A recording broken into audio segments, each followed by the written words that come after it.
Hey friends, welcome back to Story Time. So I have a story for you today that's really one of my very favorite stories.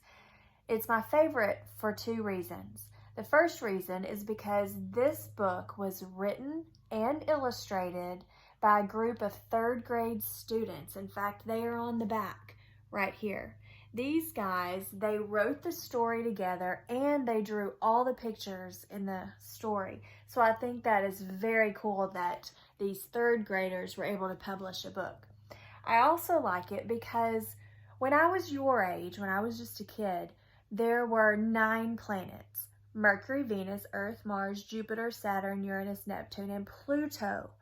Well, scientists today say that Pluto is not a planet. And so that is different from when I learned about the planets in school. And the title of this book is Poor Pluto.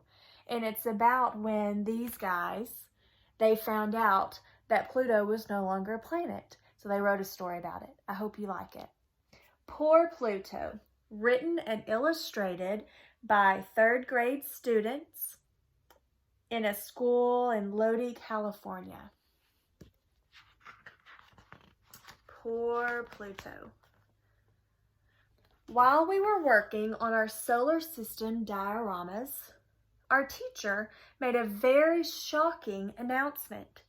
Class, scientists have just decided that Pluto can no longer be a planet.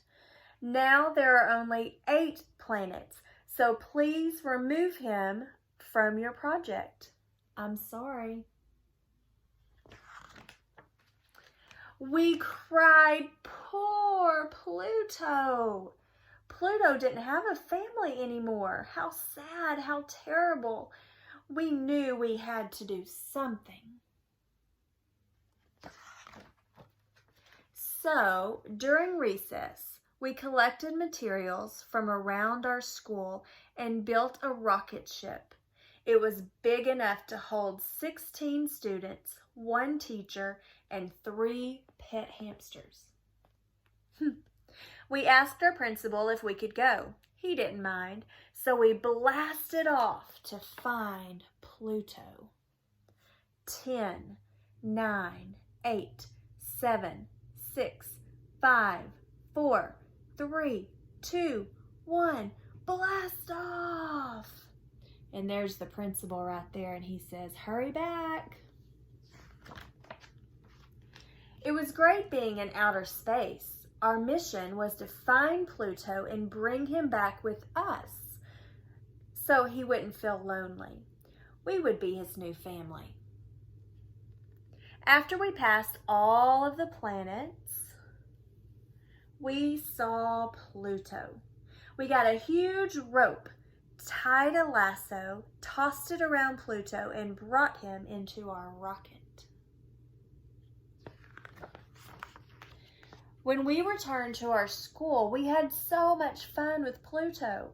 We rolled down the slide together and played tetherball.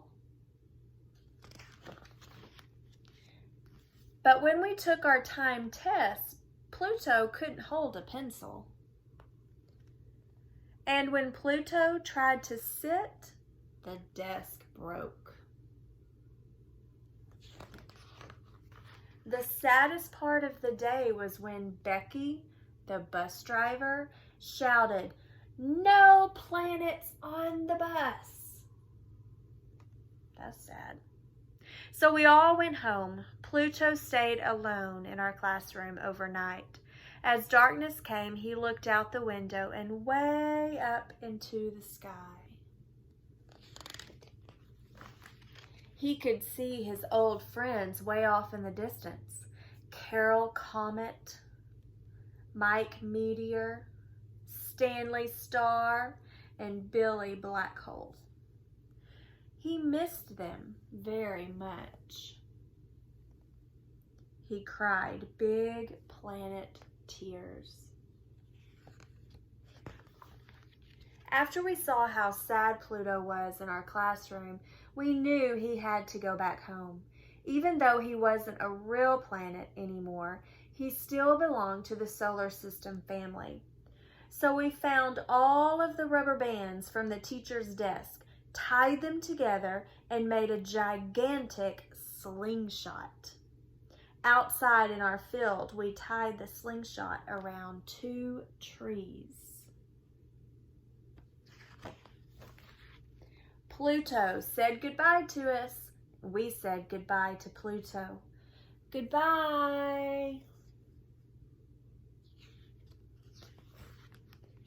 We tucked Pluto safely inside the slingshot and pulled it back as far as it would go.